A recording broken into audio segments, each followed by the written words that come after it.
and welcome back to my channel. We are going to talk about intensity in training because I observe a lot of people in the gym not having results after years of training.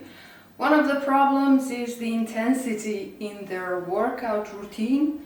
Another problem is not staying consistent with food intake, which results in failure.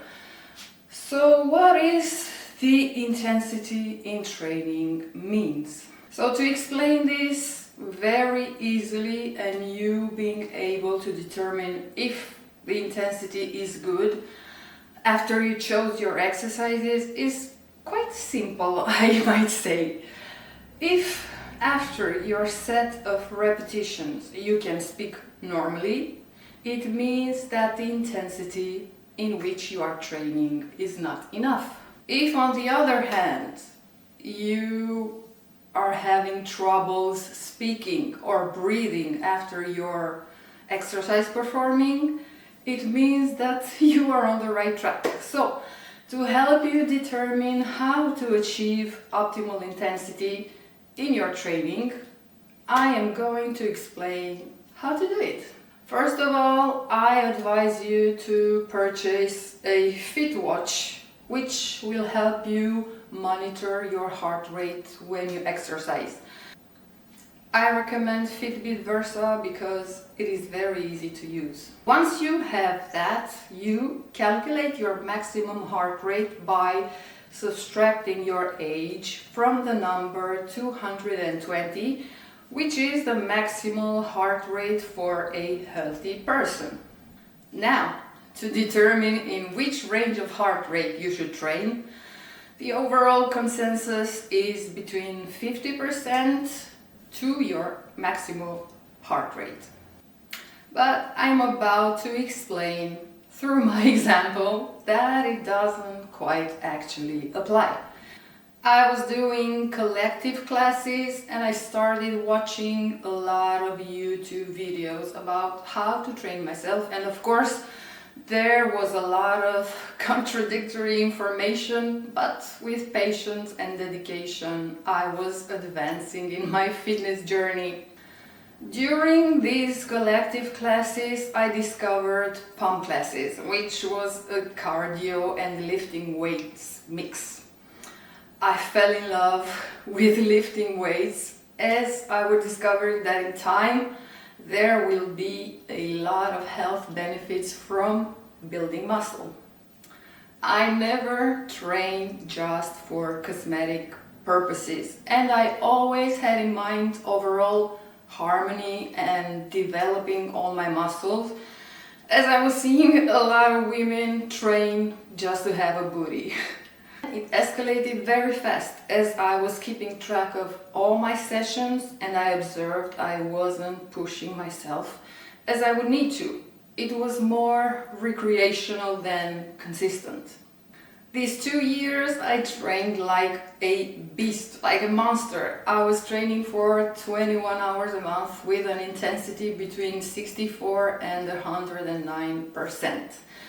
I started thinking I love this so much that I don't want to have any missing pieces in the information that I was gathering through time.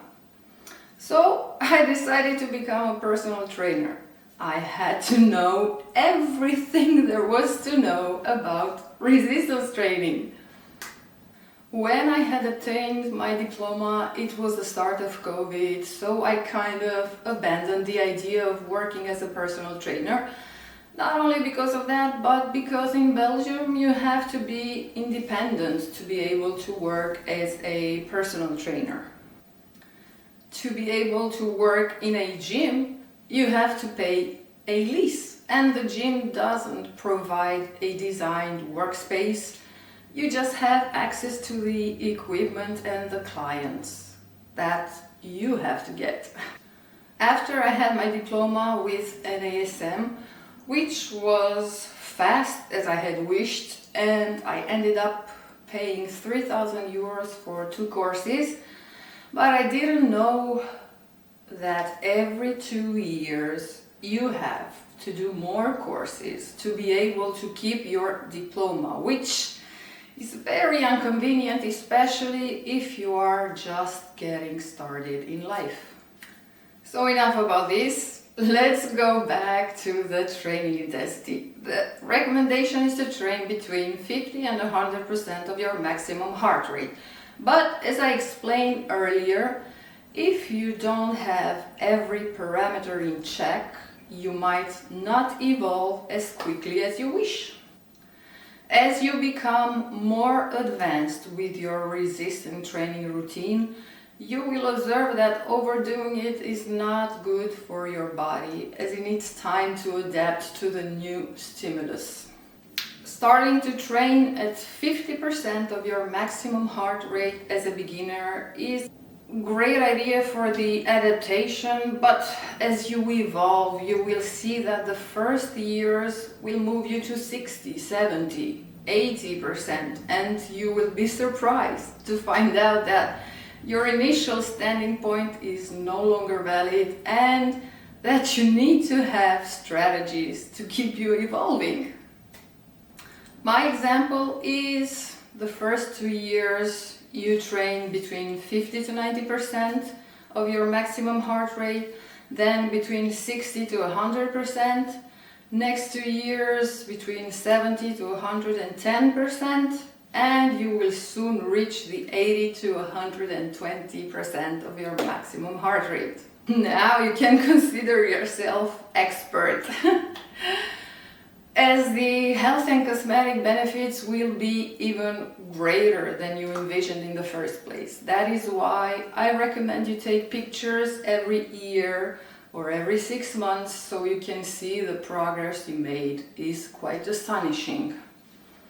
Of course, as I am a very intense and very passionate person, I took it to the expert level, but you don't have to. Having an intermediate level is also very good for your health, and exercising regularly helps your brain and your heart to get more oxygen in, which can increase the thickness of your cerebral cortex and improve the integrity of your white matter, containing the nerve fibers that connect areas of our brain. Therefore, faster thinking, more efficient, and quick problem solving. Exercising regularly reduces inflammation in the body and lowers the level of stress hormones such as cortisol. We all heard that high levels of stress are detrimental to our health as they increase our blood pressure and triglycerides in the blood. That is why doing resistance training is so important, because building muscle helps you consume the extra carbohydrates that we eat thanks to our modified diet, and may help with managing the level of sugar in your blood.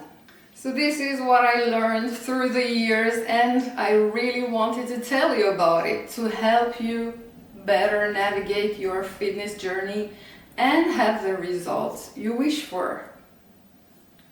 I hope you like my video. Until next time!